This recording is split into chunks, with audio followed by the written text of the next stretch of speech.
Wisp Sports Radio, the voice of women in sport. Hi everybody, this is Season 4, Episode 1 of Ruck On Wisp Sports, where we believe that women in sport deserve equal coverage.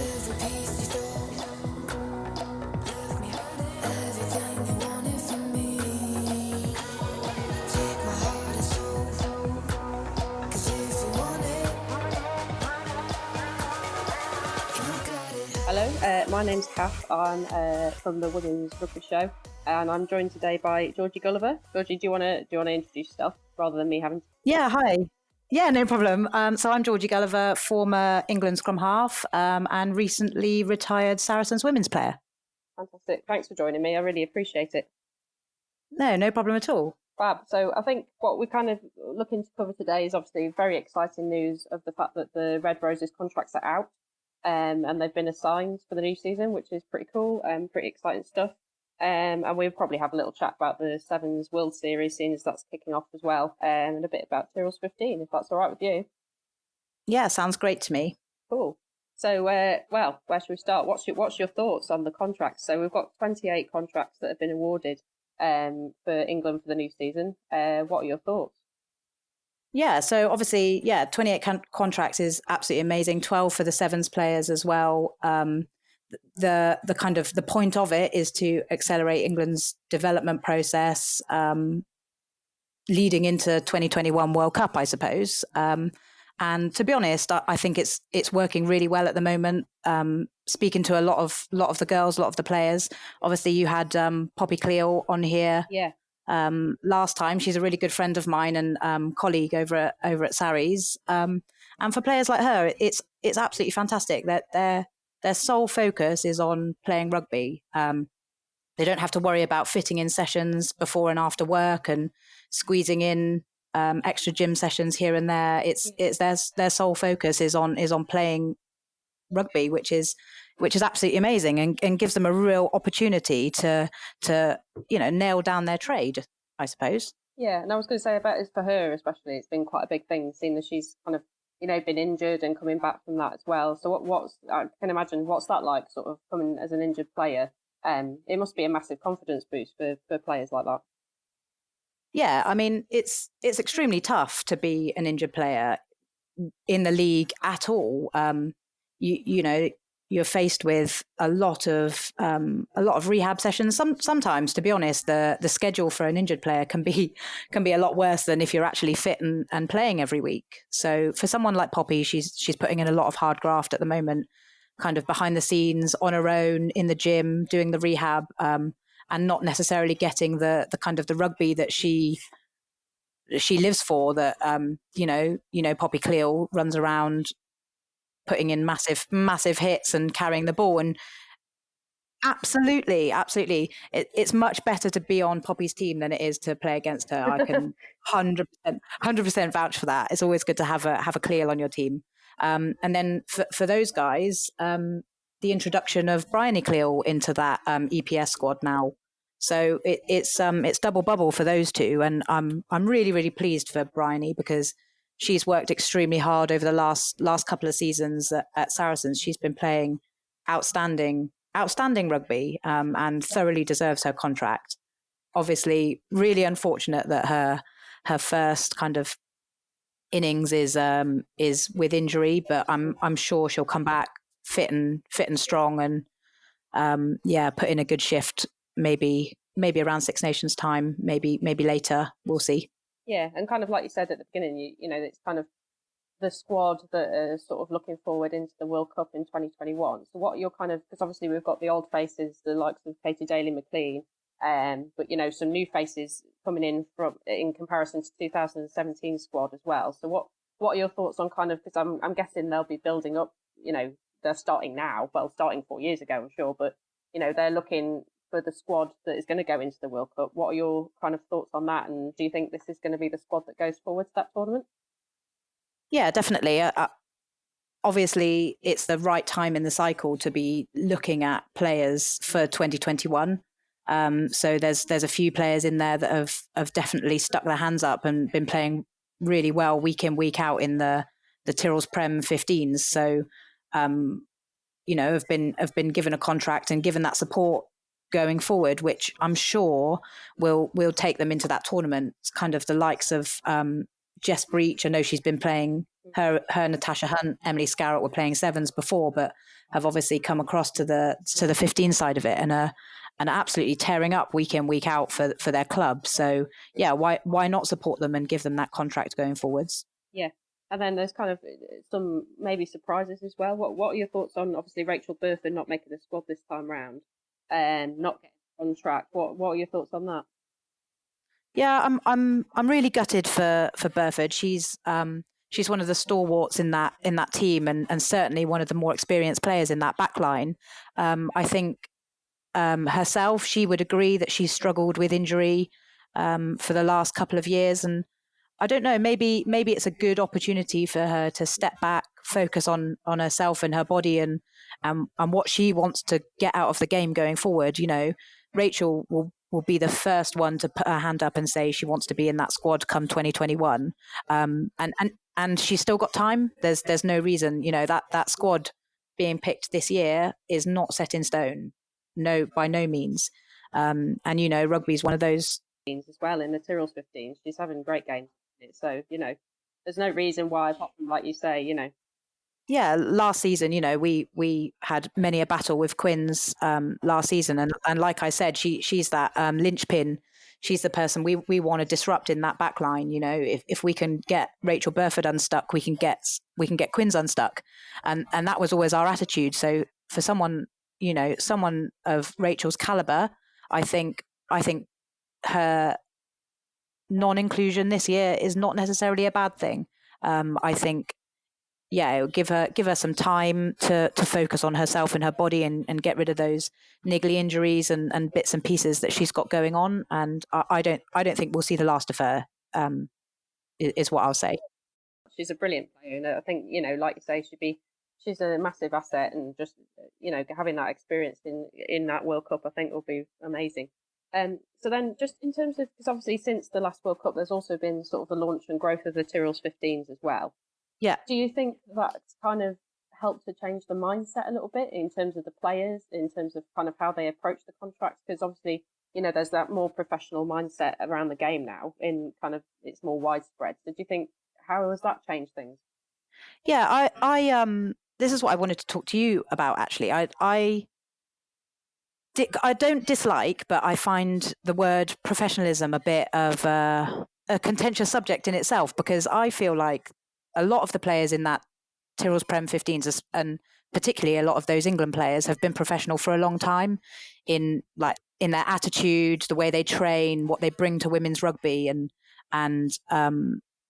everything like that. And I think it's turned professional in the sense of kind of monetary value. Those 28 players now earn a living playing rugby, which is fantastic.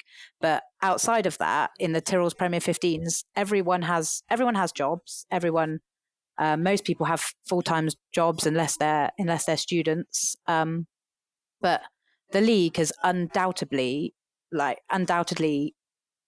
rocketed women's rugby here in England. It's absolutely it's taken it to a new level of professionalism in that sense, with the infrastructure that they provide, the S&C, the physio, the medical team, the coaching setup, the grounds that we play at, the training that we get. It's second to none, and it is still an amateur sport in a kind of much more professional league, I would say.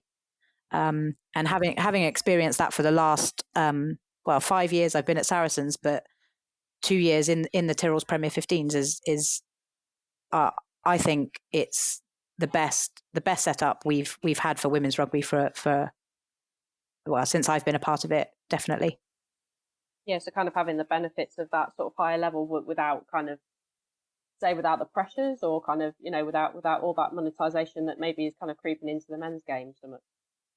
Yeah, I don't know. I think for the England side there is a level of expectation on them now. They're the revolutionary side that have given out professional contracts, and they're going to be expected to be in and amongst it come 2021. I think in the Premier 15s, I think there's a bit of disillusion from the outside that players are fully pro in that league, and it's just not the case. People often go at Saracens and Quins and teams like that, but I think those teams that are supported by their men's side do tend to I guess have a better. It looks like it's better from the outside, and yeah, we are. Yeah, exactly. We are lucky at Saracens to have a shared kind of media team and everything like that are pushing the women's game, and getting the advertising out there and the promotions and the sponsors, and it's all coming, and it is coming in good time, and it's fantastic for the growth of the women's game. But yeah, I don't think people realise what actually goes on for players on a day-to-day basis. It's a lot of hard graft. I know one of the reasons why I chose to retire was I felt like I had two full-time jobs with rugby and my working life. So and I think when you've been doing that for a long time, your body weirdly gets used to it, but it does definitely take its toll. Definitely. Yeah, you can't perform at your best under those conditions. I don't think it's not, well. You obviously try and put rugby first, but a bit like you've just said now, the support of the men's side is really important. Like we even see it at our level, kind of we're just playing tier 3 rugby, but just having that support really helps us. Just having the club around us to give us that even physio or like strength and conditioning support. It really does make a difference, and you do see kind of when we kind of jumped up a league in our team and we kind of saw that shift. You do feel that, and kind of elements start to come in where you can't play rugby without doing extra gym sessions in the week now, and you can't not have physio, and we are kind of starting to play more at that level, which is really interesting, and it's really interesting to see the cultural shift in the club as well, even at our level. Like you say, kind of amateur, but not, if you see what I mean. It kind of is amateur, but in a kind of professional environment. Yeah, exactly. Yeah. You can't not operate in that way, I don't think now. You just can't. Well, you can't compete if you're not operating in that way, I don't think. Which is really interesting for you to hear that from you as well, that you've kind of had the same experience at a much higher level. That's really interesting. Yeah, definitely. And I think, like you said, any men's team at any level having those shared resources is really important. Really important for probably for both sides as well, to be honest, because like rugby here is the fastest growing female sport. So, men's teams are benefiting from that kind of promotion of female sport as well, and showing that they are then supporting their women's side is great for them. It's good publicity kind of both ways, I think. Yeah, absolutely. And then one interesting thing that we had an opposition who came to us, and it was actually their men's team that were playing our men's team. And we were kind of having a similar discussion, and they said, well, a women's team, actually, it's quite difficult because you can't grow without the men's team growing. So it's kind of that weird sort of relationship that you have to have between each other, and kind of obviously overall club support as well. It's just, that kind of mutual support of the club is really important, I think. Yeah, I mean, I hugely believe in gender equality and equal pay and all that side of it, but the fact is, women's rugby has not been around for as long as men's rugby, and we do need each other. We do, like you said, we do need each other to grow the game, whether it be male or female. We need to bounce off each other and share resources, because that's the only way we're going to move forward. Yeah, definitely. And in a kind of weird segue, I'm going to try and link this to sevens now. Obviously, this might not be as smooth as I hope it will be. But sevens, kind of in the new World Series that they're launching, they're also talking about kind of bringing the men's and women's games closer together. So kind of playing them on the same day or what have you. So do you think they're kind of trying to encapsulate that sort of vibe there? The fact that last season in the Six Nations we saw the women's 15 teams maybe playing after the men's and what have you, just trying to capture a bit of that audience. Yeah, definitely. I think we've juggled with it in 15s quite a lot, where we trialled playing before and after men's teams, and it was kind of decided that you generally got better crowds and more people staying to watch if it was after rather than coming early to watch. So that's when they started kind of linking up the games with the men's side and playing afterwards. I think it isn't without its difficulties because obviously most rugby clubs are not kitted out to have 4 teams playing within a couple of hours of each other, and things like warming up pitches and changing rooms and things like that become a real issue. I'm sure that the Sevens are finding exactly the same issues when it comes to that side of it.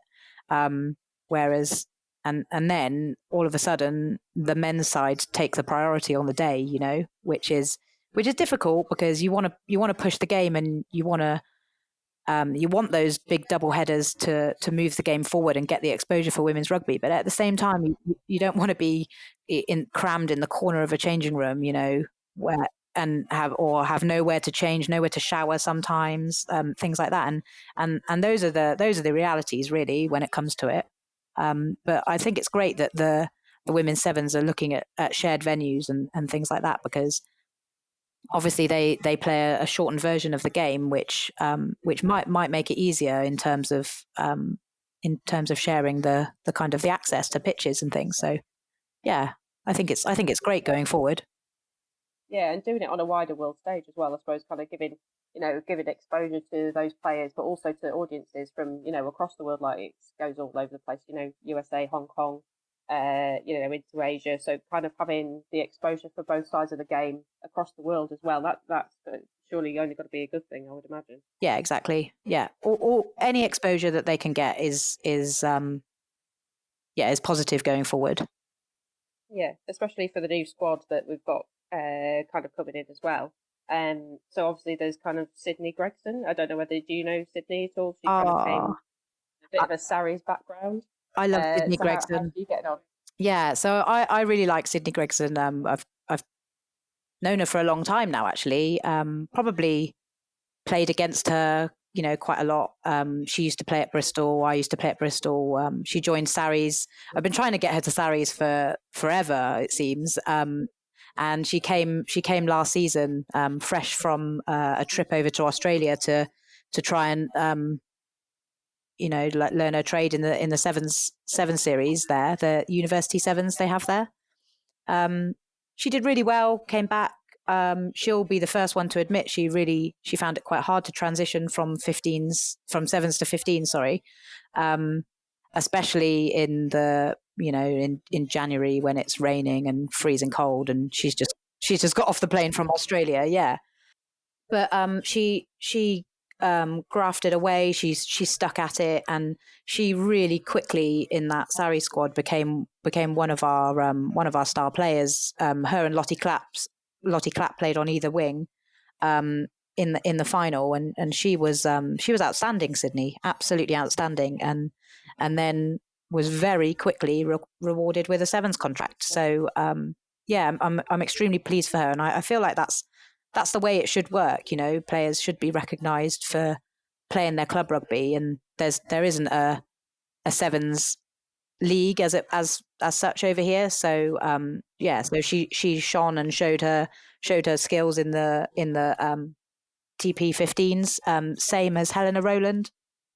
She had a fantastic season with us at Sarries a couple of years ago, and then her and Emma Uren were both given sevens contracts, and look at them now. They're absolutely flying in that version of the game. So yeah, it does work, and I think they've all transitioned across really, really easily. Sydney, unfortunately, has had an injury for the start of this seven series, but is hoping to be back out there pretty soon. So yeah. So then how do you, because obviously, you said that they kind of transition quite easily in your, when you've met them and they've kind of transitioned into your team really happily. What do you think, because like you say, they don't really have a sevens league over here. What do you think kind of blends itself in terms of their playing style? Do you think it kind of benefits them going back into sevens? What do you think they kind of take out of it in terms of like the technical side of things? Do you think, well, obviously it's difficult because you're not one of them, but kind of what are your thoughts in terms of them transitioning kind of back and forth? What does that lend to the game? I think it's difficult, but the fundamentals of the game are still the same. I think defending in sevens is really difficult thing to do. So if they can do that, if they can reproduce that on a sevens field, this in the same way that they can on the 15s, and then that's a real positive for them. All the fundamental skills are the same. You catch, pass, run, tackle. It's still all the same. Obviously, just you're a lot more yeah, a little bit faster, quite a lot faster, but also a lot more exposed in the sevens game.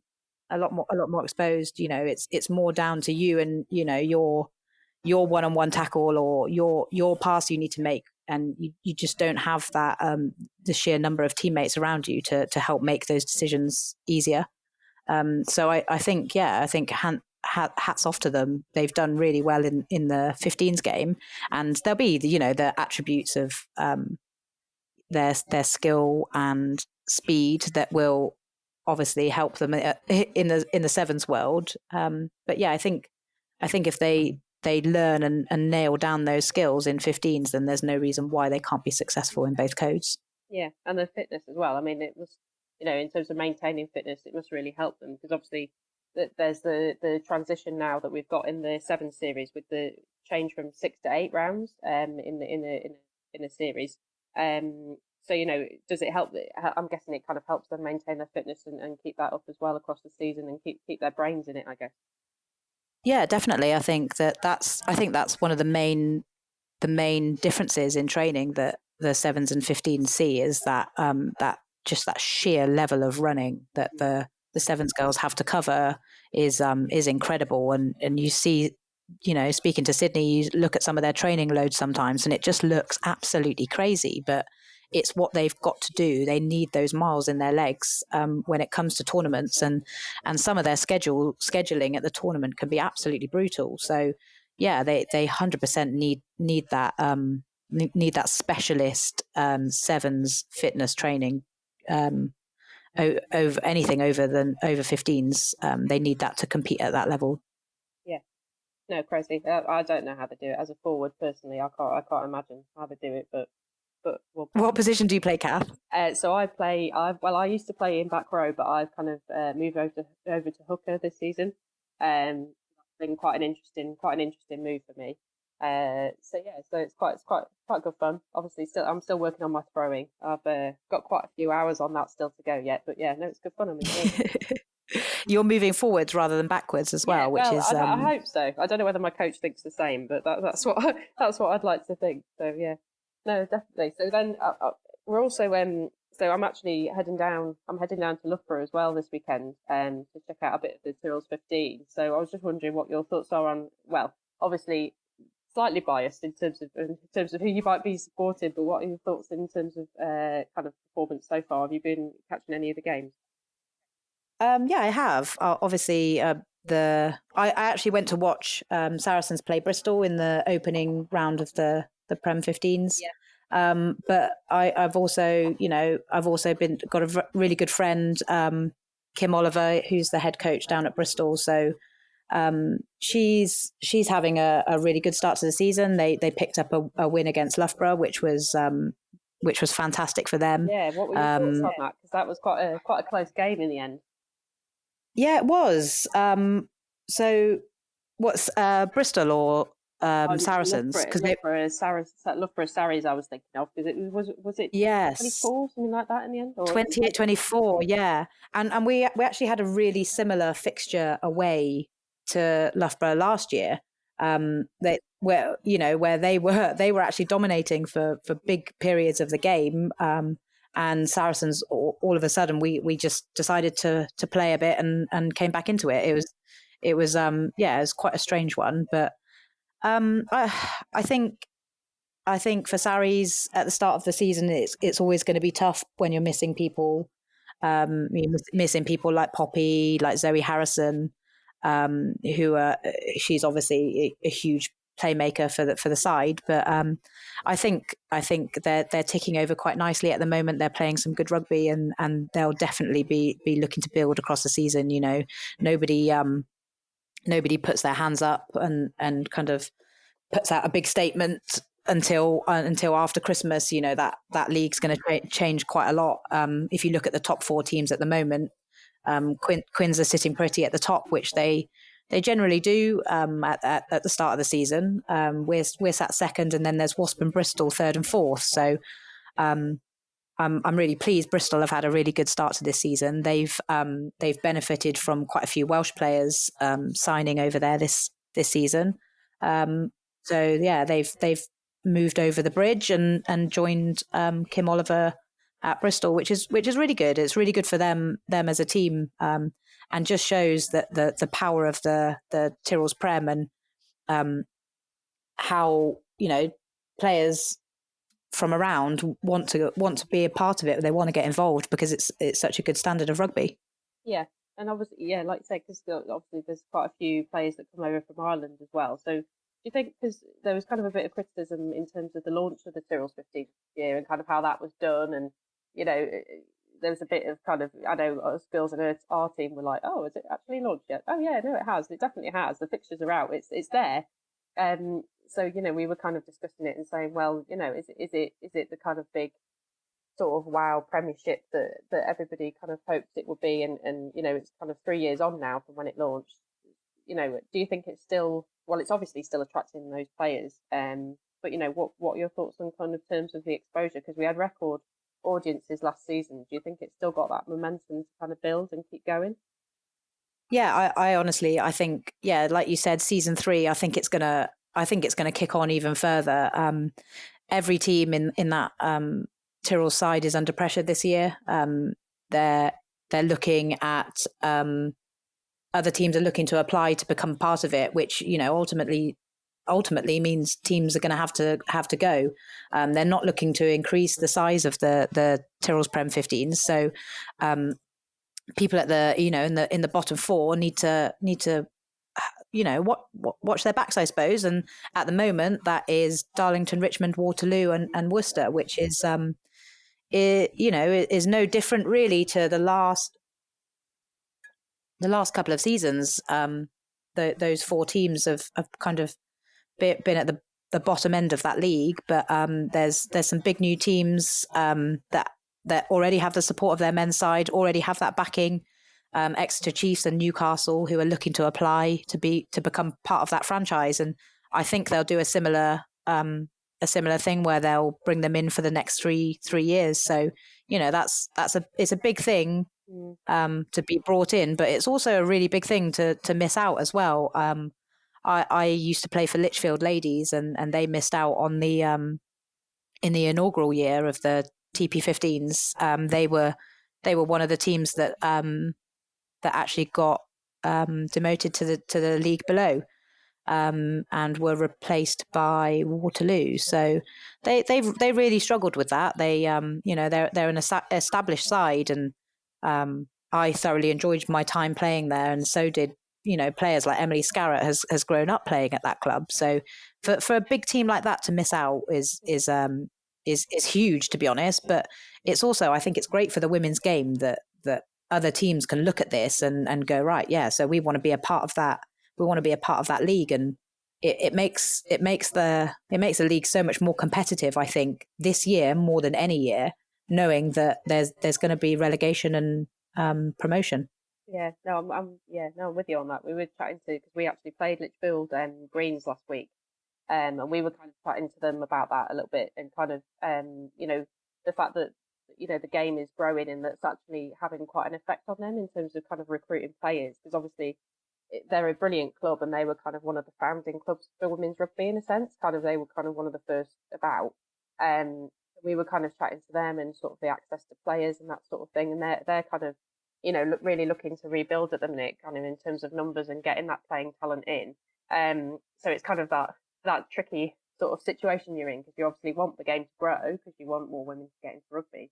But at the same time, as it does grow, there's going to be sticking points where actually, we're losing players to the higher leagues or to different teams, or as more and more teams come about, that's kind of an issue as well. So it's really interesting, to see how that turns out in terms of growth for these kind of key clubs like Lichfield, and see where they end up kind of in a couple of years' time. It would be really interesting to see, I think. Yeah, it's true. But Lichfield have got two good squads of players there. Amazing players. Yeah, exactly. And their recruitment in that area has been brilliant over the last few seasons, despite the fact that they've not been included in the Premier 15s league. I think it gives not only the teams in it, you're playing to win, you're playing for something, but in the same as the men's Prem, there has to be consequences for consistently not making the mark, and I think that opens up the league to other teams to put their hands up and say, we'll have a crack at this. We'll have a crack at this league. We think we've got what it takes. If they meet the criteria and they've put their bid in and they win that franchise, then that's great promotion for the women's game. That a team can put that business plan together almost, that both sides, so on and off the rugby field, so behind the scenes, and sustainability is the priority for the clubs, and it has to be. But yeah, there has to be that support in place to look after players for the next 3 years. Otherwise, you've not quite made the mark. And I think that's the way it has to go, I'm afraid. And it can be absolutely brutal for those teams that don't quite make it. But it's what you have to strive for if you want the women's league to eventually turn professional themselves. Yeah, no, I'm with you. No, that's really interesting. So then, in terms of kind of looking at the games coming up this week, so I'll just ask you about Sarries, because obviously a little bit of a vested interest in that one. So what's your prediction for Sarries? They're playing Worcester this weekend. What are your thoughts on that game? Yeah, obviously, without sounding too rude, Worcester are sat at the bottom of that league at the moment. And I know my mindset as a player going into it is, that it's not the fact that they're sat at the bottom of the league is not what we'll be worried about. Sarries are looking for that performance. They're looking for that team, that rounded team performance, which I suppose they haven't had over the last few weeks. They won in Sarries fashion last weekend against Loughborough, but they'll definitely be looking for an improved performance. There's a few players in that team that are really starting to put their hands up and have become a big part of Saracens that I didn't really know about. But it's the Mackenzie Carsons and players like that are really starting to shine for the club. And I think, yeah, obviously my predictions is that they will win. They will win that game comfortably, but Sarries will be looking for that performance on Sunday. Score prediction, or throw your hat into the ring? Score prediction. I'll say that they'll come away with a bonus point win. So I'm gonna. Worcester have actually recruited pretty well on the Welsh side as well. So and are offering players quite nice match fees to be a part of their team, their match day 23. So I think it will be improved from previous years, but I think Sarries will still win by probably 40 points. Yeah, we've heard it here first. If I'm put on the spot, you've heard it here first. Brilliant. Well, thanks, Georgie. I really appreciate you chatting to me. No problem. So if people want to come and follow you and ask for more score predictions and make you feel even more awkward, where can they find you on social? Oh, okay. So I am ggully09 on Instagram. I am. What am I on Twitter? So I always forget as well. When they ask you. They're all slightly different. I'm Georgie Gulliver. I'm Georgie Gulliver on Twitter. And then I don't know if you have been, but I've been using that match pint predictions. Have you been doing that for the Men's World Cup? The Guinness pint predictor is absolutely fantastic. Oh. So sounds excellent. I don't know if you've heard of my good friend Nolly Waterman. She's just down the just Nolly. So she's she has the Try Hards podcast, which I was on earlier this year, and they've got a league on Match Pints that's called Try Hards League. So yeah, check that out. Put in your match predictions. Just saying, I happened to get a perfect score in the England game. England, was it? Oh, which one was it now? England Fiji. Yeah, perfect score. I predicted England to win by 32 points. So I got myself 2 free pints of Guinness. Oh, excellent! Good work. Your predictions are clearly accurate. I'll just follow you then. I'll just follow your lead. The problem is, Cath, it's a little bit late to start copying in the league. So yeah, this is true. True. I've missed the boat on that one. But definitely check it out anyway. Try Hard's podcast. Yeah. So no, I will. I'm going to have a look. If there's 3 pints involved, I'm definitely in. Guinness pint predictor, get on it. So yeah, and then anybody who wants to listen to more of us, hopefully Georgie will be returning, fingers crossed, to the Ruck On podcast as well. Yeah, definitely. I'd love to. Conversations from the world of women's sports. This is Wisp Sports Radio. Feel free to follow and share at Wisp Sports to join in the conversation. You can reach us via email if you want to post your own predictions, or maybe just find where this Guinness app is. Email us at info@wispsports.com, and show notes for all episodes are on the website at wispsports.com. Look for Ruck On under the Listen tab. So thanks for listening. Thanks, Georgie, for chatting to me. Yeah, no problem at all. And for helping us turn up the volume on Women's Talk.